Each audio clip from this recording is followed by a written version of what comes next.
Baneshwar ৩১ kilometre, অর্থাৎ রাজশাহী শহরে যেতে হলে ৫২ কিলোমিটার রাস্তা আছে। রাস্তা কি ফ্রেশ দেখেন বন্ধুরা, কত সুন্দর রাস্তা, একদম ফ্রেশ রাস্তা। এই রাস্তা দিয়ে আপনারা খুব অনায়াসে সুন্দরভাবে আপনারা রাজশাহী পৌঁছে যেতে পারবেন। তো বাঘাতে সবচেয়ে বিখ্যাত হচ্ছে একটা মসজিদ আছে। রাজশাহীতে যাওয়ার পথে এই রাস্তার পাশে দাঁড়িয়েছি, এটা হচ্ছে বাঘাতে বন্ধুরা।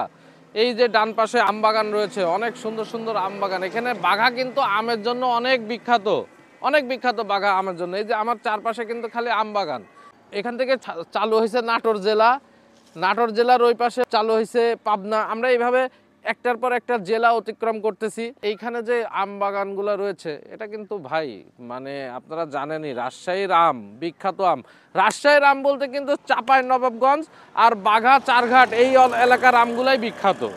রাজশাহী বলে অনেকে, কিন্তু রাজশাহীর নামটা এই জন্য বলা হয় বিভাগীয় শহর, কিন্তু রাজশাহীর এই আশপাশের চাপাই, বাঘা, বানেশ্বর এগুলোর আমি বিখ্যাত। এইখানে মানুষজন চলাফেরা করে নির্বিঘ্নে। আগে কিন্তু একটু সমস্যা ছিল, রাস্তাটাতে কিন্তু ক্লিয়ার ছিল না, এই রাস্তাটায় কিন্তু অনেক ঝামেলা ছিল। তো মোটামুটি এখন এই রাস্তাগুলা খুবই সুন্দরভাবে করা হয়েছে। এই রাস্তার যে মোড়টা দাঁড়িয়ে আছি, এটা হচ্ছে যে মঞ্জিল পুকুর, মঞ্জিল পুকুর যেটা বাঘার মধ্যে। হ্যাঁ, তো আমাদের ঈশ্বরদী থেকে বাঘা ২২ কিলোমিটার।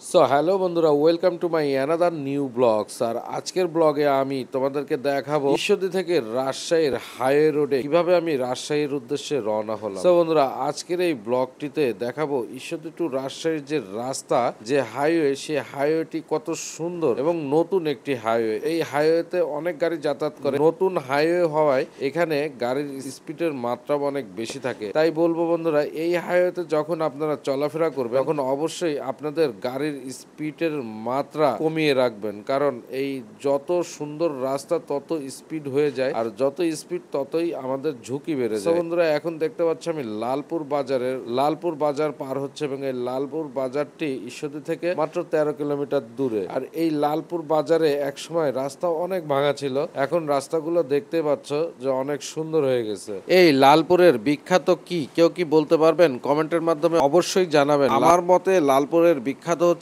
চীনাবাদাম। এই লালপুরের নদীর চরে যে পরিমাণ চীনাবাদাম হয়, তা সারা বাংলাদেশের ম্যাক্সিমাম জায়গায় এই চীনাবাদাম চলে যায়। এই লালপুর হলো বাংলাদেশের সবচেয়ে কম বৃষ্টিপাত হওয়া এলাকা। তো আমরা এখন নাটোর ডিস্ট্রিক্টের একদম শেষ পর্যায়ে রয়েছি, এবং স্ক্রিনে যে বিলবোর্ড দেখতে পাচ্ছেন, এই বিলবোর্ডের পেছনেই কিন্তু রাজশাহী জেলা শুরু হয়েছে। আমার ভিডিও দেখে যাদের ভালো লাগে, আমার ঈশ্বরদীবাসী, আমার প্রাণের ঈশ্বরদীবাসী, আমার পাবনা জেলার প্রত্যেকটা মানুষকে আমি আমার হৃদয়ের অন্তঃস্থল থেকে ভালোবাসা জানাচ্ছি।